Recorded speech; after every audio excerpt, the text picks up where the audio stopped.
Vamos abrir a palavra de Deus na primeira carta do apóstolo João, 1 João, capítulo 2, versos 7 a 11. Primeira carta do apóstolo João, capítulo 2, versículos 7 ao 11.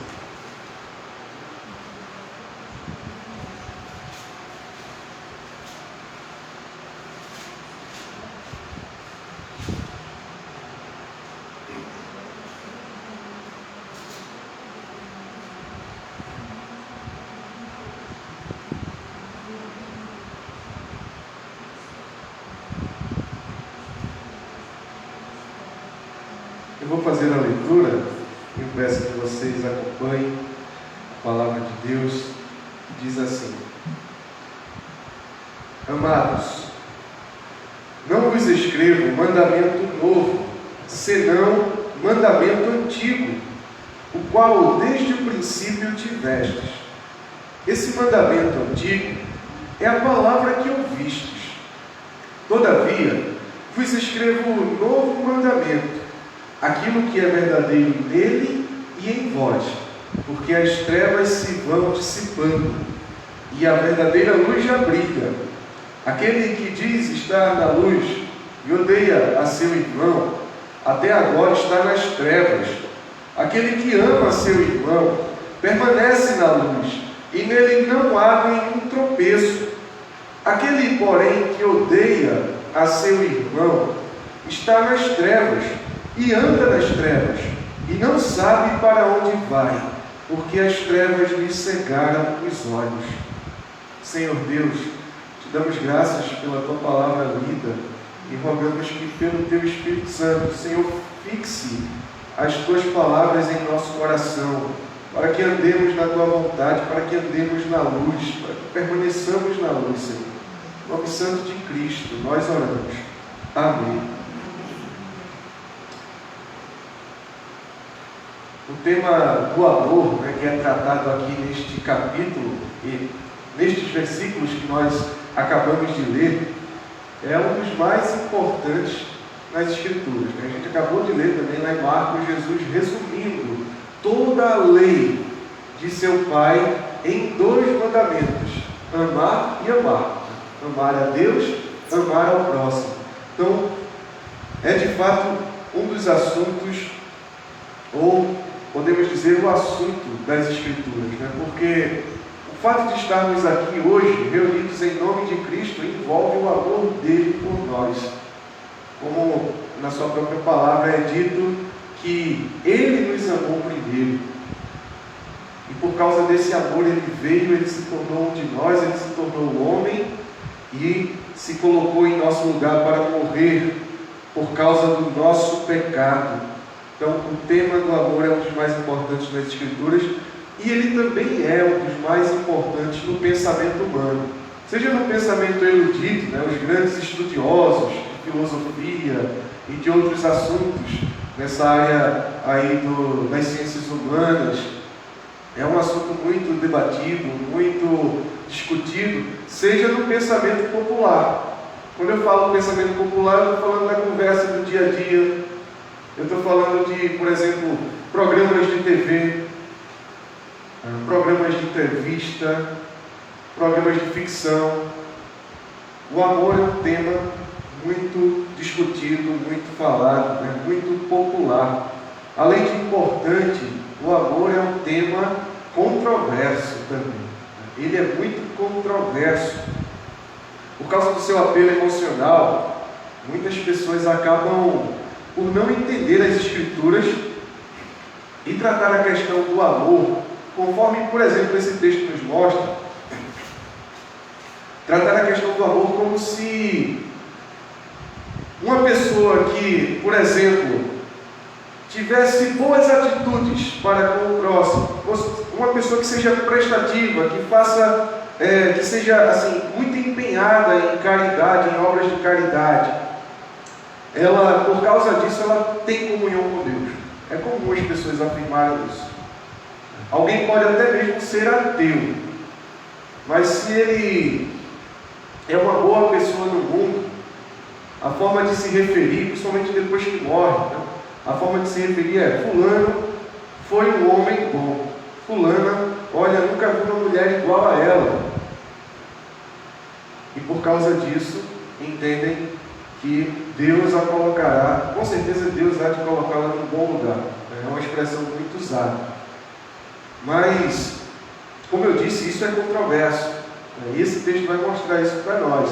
Porque ele está falando de amor. E ele está falando de amor de um para com o outro. Mas só que ele coloca um ponto que é crucial aqui.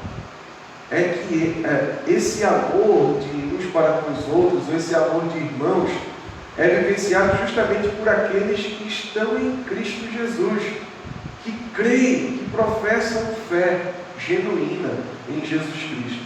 Então não é uma coisa, não é uma questão ativista, assim, de eu vou amar todo mundo. E eu e Deus não importa, porque se eu estou amando, se eu estou fazendo bem, então daí Deus de fato, ou se eu estou fazendo bem, isso vai resultar em algo bom para mim lá na frente, né? E é comum pessoas pensarem assim, mas aqui o texto mostra pessoas que estavam vivendo na fé, e esse amor como algo que flui da vida em Jesus Cristo, né? Então é isso que as Escrituras mostram em todos os lugares, mas aqui em particular nesse texto. Nossas obras não têm o poder de mudar nossa condição diante de Deus.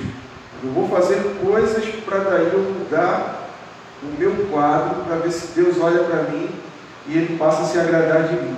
Somos pecadores mortos em nossos pecados, como o apóstolo Paulo diz.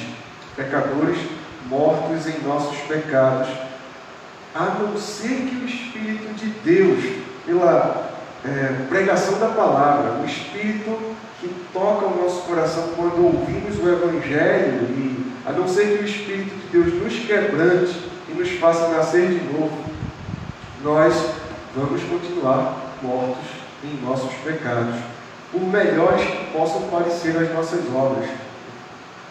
Então não é uma questão de eu barganhar com Deus, eu tentar fazer coisas para daí Deus olhar para mim e Ele se agradar de mim, mas tem a ver com eu me entregar com tudo que eu sou, que eu tenho, com os meus pecados, com os meus dilemas, e lançar ao Senhor. E a partir dele, e a partir da ação dele na minha vida, as coisas começarem a acontecer de uma forma diferente, né? Como Jesus disse a Nicodemos, Evangelho de João, lá no capítulo 3, ele está na primeira carta de João, no Evangelho do apóstolo João, ele cita, né, uma conversa de Jesus com o mestre da lei, Nicodemos, e ele diz: Nicodemos, é necessário nascer de novo da água e do Espírito. Então, sem esse novo nascimento, sem essa nova natureza, essa natureza regenerada, é impossível, de fato, andar no mundo como Deus quer que nós andemos. É impossível andar na luz, para usar a linguagem de João aqui. Então, fazer a vontade de Deus tem ligação, tem vínculo direto com uma nova vida, realmente nova vida em Cristo Jesus. E desse modo eu quero meditar com vocês neste texto, né, de 2 João, 1 João, capítulo 2, versos 7 a 11, observando a seguinte perspectiva: quem está em Cristo ama seus irmãos. Quem está em Cristo, para usar uma linguagem do próprio texto aqui, de João, aquele que anda na luz, aquele que anda com Cristo, ama seus irmãos. Colocando de uma outra forma, o amor aos irmãos é uma marca de alguém que está em Cristo. Essa vida de amor é uma marca de alguém que de fato está em Cristo. No início do capítulo, aqui no início do capítulo 2, né, João afirma que o que escreve é com o fim de que os seus irmãos não pequem. Ele diz aí no primeiro versículo: eu vos escrevo estas coisas para que não pequeis. Mas aí ele diz também, né, que se nós viermos a pecar, nós temos um advogado justo, que é Jesus Cristo, que intercede por nós. Um advogado justo na presença do Pai, que está a interceder por nós, e nós podemos recorrer a Ele sempre que nos pegarmos em pecado, né? Nos surpreendermos em pecado. Então João está tratando sobre isso no início desse capítulo. E ele completa aí, né, essa primeira parte, aí no verso 6, dizendo que aquele que diz que permanece nele, em Cristo, esse deve andar assim como ele andou. Ou seja, a vida de um cristão, a vida de alguém que diz estar em Cristo, deve refletir a vida de Jesus neste mundo. Como que Jesus andou? O que é que os evangelhos dizem? O que é que a palavra de Deus nos diz? Assim deve ser na minha vida, assim deve ser na nossa vida. Então, quem está em Cristo deve andar como ele andou. E continuando, ele passa aqui a relembrar um mandamento de Jesus, né, no verso 7. E aí já entra na passagem que nós estamos meditando hoje. Amados, não vos escrevo mandamento novo, senão mandamento antigo, o qual desde o princípio tivestes.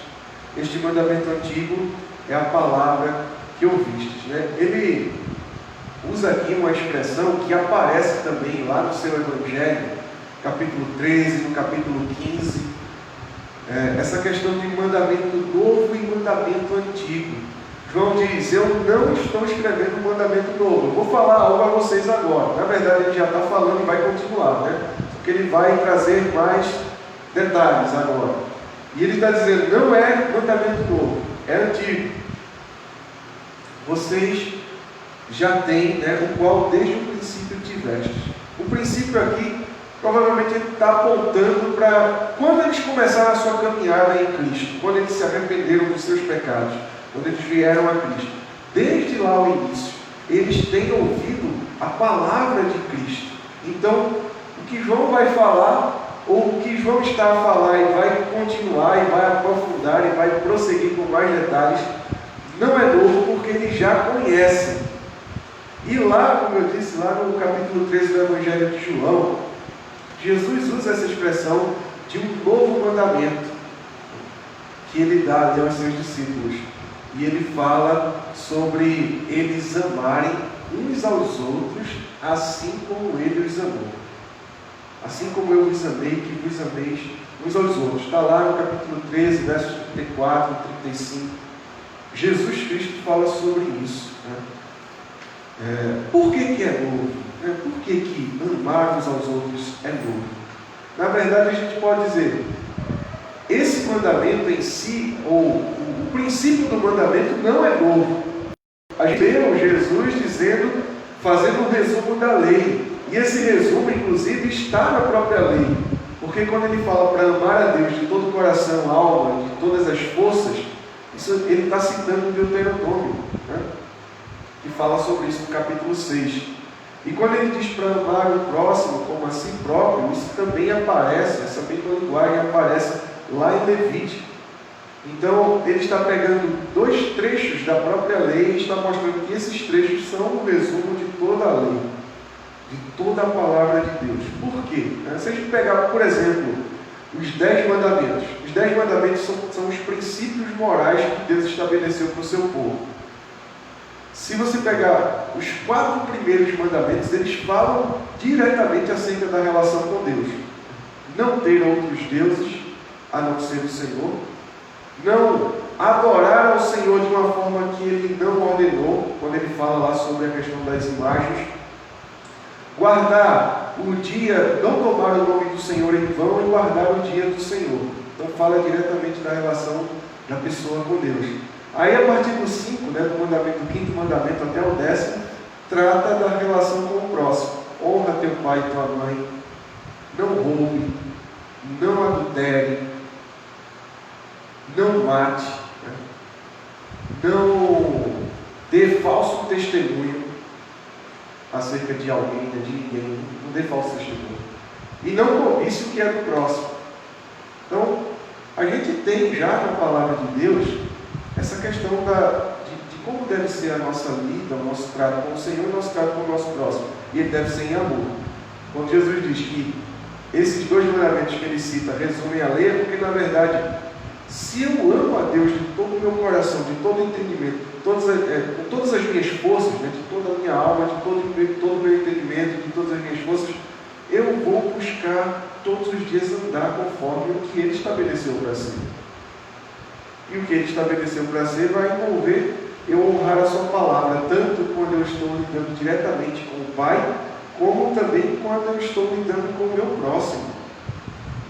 Então, não dar falso testemunho é amar o próximo. Eu não vou mentir acerca do meu próximo, numa situação de aí, seja jurídica ou seja, mesmo que não chegue ao ponto da justiça, mas há um problema, eu não vou mentir. Eu não devo cobiçar o que é do outro. Eu não devo tirar a vida do outro. Eu não devo ter ódio do outro. Jesus fala sobre isso. Então, se eu amo, eu não vou praticar essas coisas.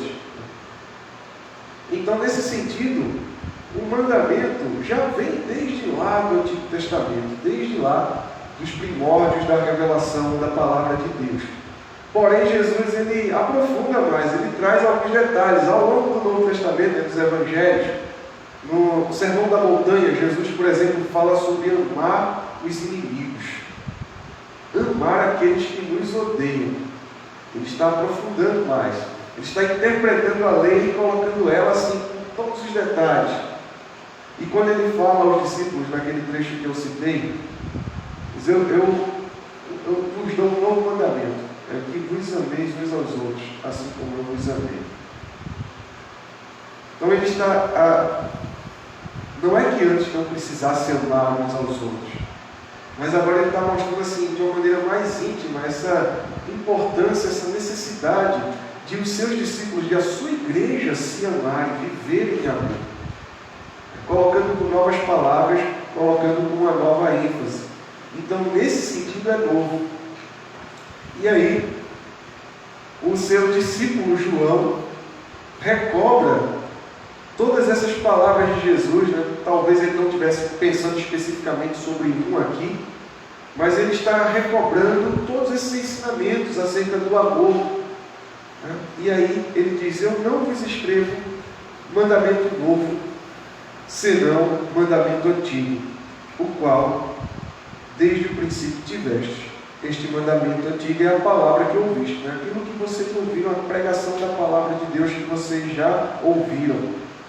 E aí o verso 8. Todavia, vos escrevo novo mandamento. Não escrevo mandamento novo, vocês já conhecem. Todavia, vos escrevo novo mandamento. Aquilo que é verdadeiro nele e em vós, porque as trevas se vão dissipando e a verdadeira luz já abriu. Essas palavras aqui são, assim, a princípio, né, um pouco aparentemente enigmáticas, né, mas são muito belas. João diz, eu estou de fato trazendo um novo mandamento, fazendo essa alusão ao novo mandamento de Cristo. Mas ele diz, aquilo que é verdadeiro nele e em vós. Ou seja, ele já via isso se manifestar na vida. Ele não tocou no assunto ainda, né? A gente sabe porque a gente já leu. Eu já estou falando sobre, mas ele ainda não tocou aqui, nesse trecho em específico, ele ainda não tocou no assunto. Que mandamento é esse? Mas, de certa forma, antecipando, né? Antes de tocar no assunto, ele diz, olha, aquilo que é verdadeiro dele e em vós. Ou seja, o que era verdadeiro em Jesus, eu já vejo em vocês. Ele fala aqui para a igreja, né? Como eu disse, a gente está meditando nessa carta de João, a primeira carta, né? A gente começou lá desde o primeiro versículo do primeiro capítulo, e eu tinha comentado do contexto histórico. Havia uma heresia surgindo aí nesse período, né, no final do primeiro século, que depois foi conhecida como gnosticismo. Na verdade, os gnósticos eram assim, dispersos por vários lugares, e havia vários mestres gnósticos que misturavam cristianismo com judaísmo, com alguns elementos aí de religiões pagãs. e diziam ter revelações secretas de Deus que somente eles conheciam, e que para as pessoas poderem andarem com Deus, colocando de uma forma bem resumida, para que as pessoas pudessem andar com Deus, elas precisariam ouvir esses falsos mestres, ouvir essas revelações secretas. E eles eram tão vaidosos, tão orgulhosos, que eles achavam-se pessoas iluminadas de uma categoria, de uma estirpe diferenciada, assim, que eles tinham uma comunhão direta com Deus, e que daí tudo que eles fizessem nesse mundo aqui, no corpo, na matéria, que para eles era má, né? E a palavra de Deus não diz isso. Deus nos criou seres humanos, né? A gente tem espírito, a gente tem corpo. Deus criou o corpo, soprou o espírito ali, né? Soprou o fôlego de vida. Então o corpo, a matéria, o mundo físico não é mau, ele está corrompido por causa do pecado. Mas para eles, o corpo e toda a natureza era má, o que importa é o espírito. E daí, por eles se acharem seres de um tipo especial, o que eles faziam no corpo não prejudicaria a sua relação com Deus. Então eles se envolviam em adultério, eles convenciam as mulheres a isso, eles enganavam, né? Eles acabavam assim se beneficiando de maneira, através do seu engano, lucrando, se tornando pessoas de muita influência, muito poderosos. Há relatos, né, na história que dizem que estátuas foram feitas, né, para homens mestres gnósticos, e que eles eram adorados, ou pelo menos um deles era adorado como Deus em Roma. Então assim, eles não se importavam com ninguém, mas eles diziam: eu tenho comunhão com Deus, você quer ter comunhão, você quer conhecer os segredos de Deus? Estou parafraseando. Você quer conhecer os segredos de Deus? Você precisa me ouvir. Você precisa escutar o que eu sei. E o conhecimento que os apóstolos traziam veio do próprio Cristo e veio dos profetas, e já estava ali para todos poderem testificar. Cristo habitou, inclusive, como João diz, ele habitou entre nós. Eles diziam que Cristo não encarnou porque o Espírito Santo não poderia ter ocupado o corpo de um homem. Matéria é má, o Filho de Deus não pode se tornar um homem. Então, João diz: a gente ouviu ele falar, a gente contemplou ele com os nossos olhos, nós andamos com ele, a gente via o que ele fazia e o que ele falava para fazer. Então, ele está dizendo aqui para a igreja aquilo que é verdadeiro nele e em vós. O verso 6 ele tinha dito: aquele que diz que permanece nele, esse deve andar assim como ele andou. Então, de certa forma, João está reconhecendo: eu vejo em vocês esse andar como ele andou. Isso é verdadeiro nele, é verdadeiro em vós. E por quê? Porque as trevas se vão dissipando e a verdadeira luz já brilha. O cristão, aquele que está em Cristo, para usar a linguagem de João aqui no capítulo 1, aquele que anda na luz, aquele que tem comunhão verdadeira com Deus, ele já desfruta, de certa forma, ele já desfruta da luz, embora ele ainda viva num mundo onde há trevas. Então há uma certa mescla, o mundo ainda tem trevas, mas aquele que está em Cristo está na luz. E ainda o coração dele, o nosso coração, para trazer para nós, para não deixar assim vago, o coração de alguém que está em Cristo, nosso coração, ele, por mais que ele já esteja na luz, nós ainda lutamos contra o pecado. O pecado nos assedia. Nós somos tentados todos os dias a andarmos nas trevas, a deixarmos o caminho de luz. Mas a realidade é que as trevas estão se dissipando. Isso já está acontecendo. É como se você estivesse num caminho sombrio, numa mata fechada, e de repente aparece um raio de luz e você começa a seguir em direção àquele raio, e à medida em que você vai em direção a ele, o caminho vai clareando mais e mais. De repente você consegue achar a saída. as trevas já estão se dissipando. É possível andar em Cristo ainda que a gente sofra com as tentações e ainda que muitas vezes a gente pise fora e a gente até saia e ande fora do caminho por causa do pecado. Mas é possível andar no caminho de Cristo por causa dessa verdadeira luz que já brilha.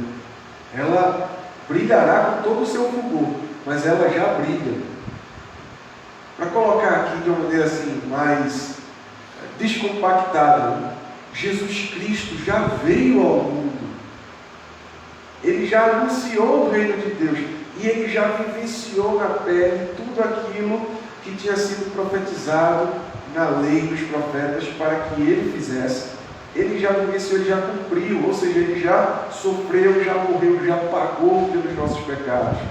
E mais, ele já ressurgiu, ele já ressuscitou, ele já ascendeu, ele já voltou para o seu Pai.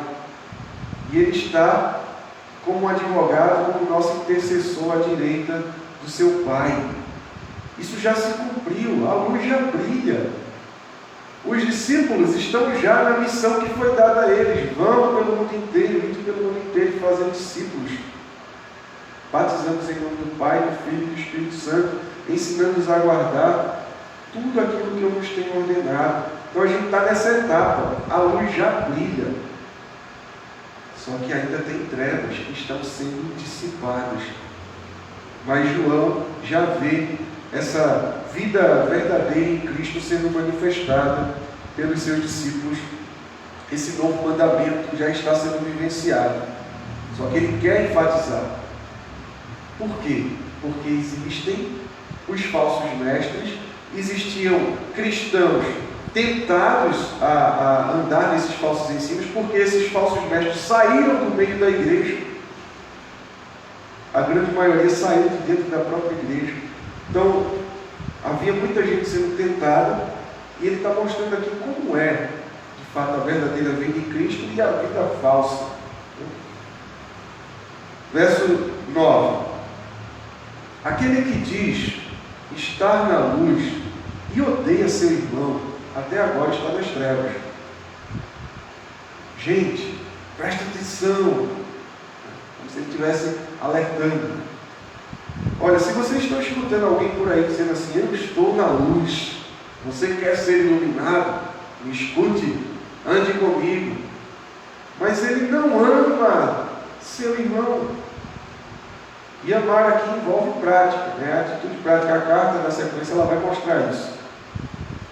Se você vê o seu irmão passando necessidade, você diz que vai orar e não faz nada assim, você pode fazer. O João fala sobre essas coisas. Então, envolve essa questão prática mesmo, não é um mero sentimento. Claro que amor é sentimento, mas não é só sentimento, é um sentimento que se mostra na prática. Na verdade, todo verdadeiro sentimento vai se mostrar na prática. Se eu tenho esse carinho por alguém, eu vou ter atitudes para com esse alguém, no sentido de mostrar, de extravasar, de expressar esse carinho. Agora, se alguém diz estar na luz e odeia seu irmão, até agora está nas trevas. Aquele que ama seu irmão permanece na luz, e nele não há nenhum tropeço. A palavra aqui que é colocada como tropeço, é uma palavra que poderia ser traduzida como escândalo. Alguns estudiosos até discutem, né, que poderia, o sentido aqui ser algumas traduções da Bíblia colocam dessa forma, né, que essa pessoa que ama seu irmão, ela não dá motivo de tropeço, de escândalo para o outro. Ele não tropeça e ele nem serve de tropeço para ninguém. Por quê? Porque ele está andando do jeito de Deus. Porque ele está andando, a vida, a prática confirma a confissão. Eu digo, eu estou na luz, eu sou de Jesus Cristo, mas eu não amo meu irmão, então a minha vida está indo contra a minha confissão. Agora, aquele que ama permanece na luz e nele não há nenhum tropeço. Aquele, porém, e mais uma vez ele volta para aquele que não ama. É aquele, porém, que odeia seu irmão, está nas trevas. É o contrário da luz. Né? Estar na luz é justamente estar em Cristo. Para usar outra linguagem do apóstolo João, né? No seu evangelho, ele relata ali que Jesus declara que ele é a luz do mundo. Quem segue Jesus não anda nas trevas, não anda em trevas. Então, trevas é o contrário de estar em Cristo. Então, tem a ver com o pecado, né? Com toda a imundícia, com todas as práticas, pensamentos, atitudes que são contrárias a Deus. Aquele que odeia seu irmão está nas trevas e anda nas trevas. Ele vive nas trevas, né? Andar aqui é viver. Né? E não sabe para onde vai, porque as trevas lhe cegaram os olhos. Certa vez Jesus falou aos fariseus, né? Cegos guias de cego. O cego que anda com outro cego, cai no buraco por ele e o outro que ele está guiando. Né? Então, essa é a vida de quem não está com Cristo. Né? É uma vida de trevas, é uma vida de pecado. E não adianta professar a fé em Cristo, ou falar assim, eu sou de Cristo. E se na verdade a atitude está indo de forma contrária a Cristo. Como eu disse no início, quem está em Cristo ama seus irmãos. Então não é aqui, João não está escrevendo no sentido assim, gente, comece a amar, porque senão Deus, olha, Ele não vai aceitar vocês. A ênfase não é essa aqui. A ênfase é de que aquele que está em Cristo, esse estar em Cristo vai se mostrar justamente no amor ao seu irmão. Né? A gente sabe, como eu disse, Jesus fala do amor em geral, né? Até pelos inimigos, mas aqui João está focando nesse amor da igreja, o amor entre os irmãos. Né? Se você está em Cristo, e se isso é verdadeiro, se o seu testemunho de que você anda na luz é verdadeiro, isso vai se mostrar no seu amor pelos irmãos. Né? Por que eu fiz questão de frisar essa questão da ênfase? Porque não é uma questão, como eu disse, de barganha. Eu vou começar a andar certinho. Sabe quando eu era criança, que a gente estava fazendo bagunça na sala, aí a professora dizia assim, olha, quem estiver falando vai sair por último. Aí a gente baixava a cabeça no banco, né? Os anjinhos. Só que a professora já tinha visto, né? Quem tinha feito a bagunça. Então só ficava por último de todo jeito. Né? Mas então, não é essa questão de, vou tentar agora fazer aqui, porque aí o Senhor, não sou eu, não é o que eu vou fazer, eu me entrego. Agora, quando eu me entrego com tudo que eu sou, o Senhor, de fato, vai operar essa obra em mim. Se eu vim para a luz de verdade, se eu me entreguei a Jesus Cristo, se eu me lancei aos seus pés, Ele vai realizar essa mudança. Mas é importante para aqueles que já estão nesse caminho, ouvirem a exortação, porque há sempre o perigo de pisar fora, né? Há sempre o perigo de desviar para as trevas, principalmente quando tem gente sedutora, né? Gente com ensinos assim, puxa, não é que parece verdade mesmo? Não é que eu acho que o fulano está falando a verdade? Andar em Cristo é crucial. E andar em Cristo não é possível, como eu já frisei aqui nos últimos domingos, sem a palavra dele, sem as Santas Escrituras, o testemunho dos profetas e dos apóstolos de Cristo, inspirados pelo Espírito Santo, para falar para nós.